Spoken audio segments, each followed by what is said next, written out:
Dr. Kristen Simpson is in with us now to talk about good dental health, and it's good to see you today. Thanks Thanks for stopping by. Yes. We do have a couple questions that we can field from some viewers, and we have Leslie from Sissonville who's written with the question. I switched dentists, Leslie says, and my new dentist says I have cavities, which is at the other one 6 months ago. Didn't have trouble then. Is that possible? That is possible, and the reason why that can happen is a lot of times with the advances in technology, we have ways to be able to catch these cavities earlier, and one of the ways that we can do that is with a laser cavity detector.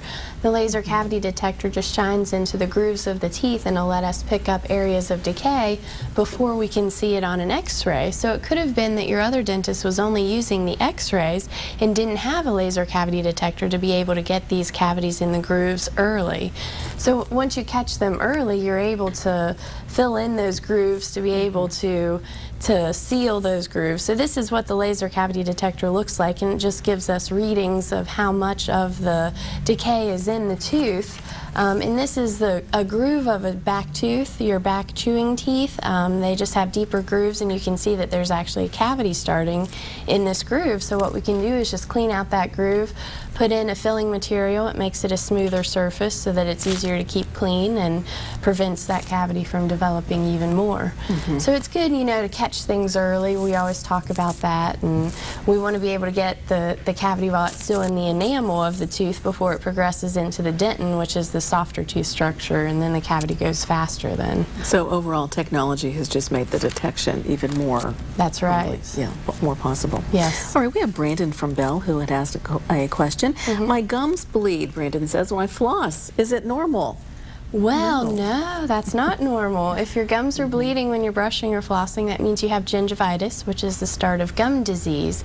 So, to be able to prevent gum disease, what we want to do is make sure that you're brushing and flossing, at least, you know, flossing at night before bed, brushing, you should 3 times a day, but if you can't, you know, you can chew the sugarless gums in between, and then eating healthy snacks, not sipping on drinks throughout the day.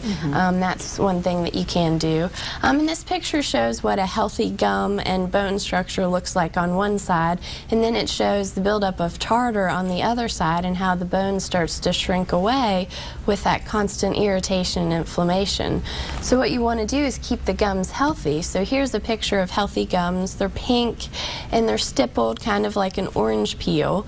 So that's what healthy gums should look like. If they start to look red and inflamed, that means that you're not cleaning as well as you should right along the gum line, because that's the most important area to get, is right along those gum lines. Can you damage the gum around the gum line too if you're doing things too hard? Yeah, I mean, you want to make sure you have a soft bristled toothbrush. Because I see that all the time, when, you know, in the toothbrush aisle. They're not all soft bristled. That's right. They do have some harder bristled brushes, but you want to stay with the soft ones, and just kind of gentle pressure is all you need to get rid of that plaque buildup. It's just a real soft substance. So don't be stressed out and just like brush as hard as you can, right? Yes. And the powered brushes are great too, because they'll often turn off if you're pushing too hard on them. Very good to know. All right, well, Dr. Simpson, thanks a lot for coming in. We appreciate your advice. WVSmiles.com, always a place to start out if you have some questions too. We're back with more for you right after this. Don't go away. Simpson is in with us now to talk our good dental health, and you know what? It starts when you're very young. That's right, it does. Learning all of that. Exactly, and February is actually Dental Health Month, so this is the time when we try to educate the kids on how to properly take care of their teeth. Actually, Friday was Give Kids a Smile Day, where we were able to treat some kids that aren't able to seek dental care. So that was a great opportunity to get involved early with these kids, because you know, once they learn those habits early, they can maintain them for a lifetime. How many patients did you see? We saw about 70 patients or so. That sounds like a lot. So yeah, it's a great opportunity to help those kids and to hopefully get them on the right track. So since it is Dental Health Month, we just want to go over some teeth tips for how to educate parents and kids. And one thing that they might want to know is that the kids will have 20 baby teeth. They'll come in by the time they're about 2.5 or 3. They'll have all of those 20 teeth. There's 10 on the top, 10 on the bottom. And then around 6 is when they'll start getting their permanent teeth, and they'll get their 6-year molars first. And then around 7 or 8 is when they'll start losing those front teeth. And then about 11 or 12 is when they'll get these premolar teeth. And then, of course, around 18 or so is when they get wisdom teeth. So you want to make sure that you're telling your kids to stay away from those sugary foods, not to have those sweet snacks, to have, you know, the fruits or vegetables. Always the gooey things, too, get you in trouble, don't they? Yes, they get stuck in the teeth, and then that's what causes the cavities later. And especially with drinks, you don't want to sip on pop or soda throughout the day because that sugar can break down the enamel and can make your teeth more susceptible to developing those cavities.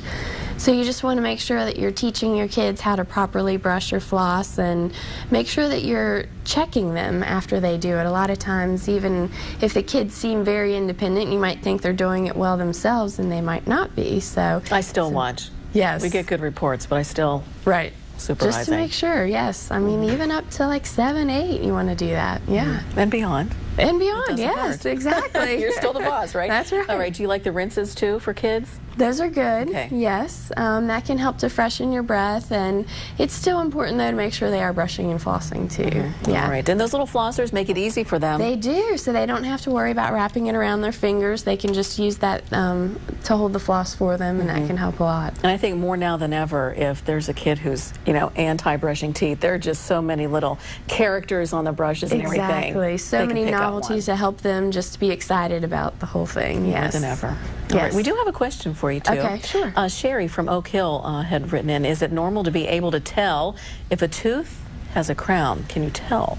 Well, you shouldn't be able to tell, but a lot of times with front teeth and crowns, you can often see a difference in coloration, or maybe if some older crowns had the metal underneath, you might be able to see some grayness around the gum line, and this is something that you shouldn't see on these crowns on the front teeth. So at Simpson Dental Associates, we have our own in-office lab where our lab technicians are able to make these crowns to match teeth so that you can't tell that a tooth has a crown, and that's actually the best type of outcome to have for when you need to have something done, especially on a front tooth.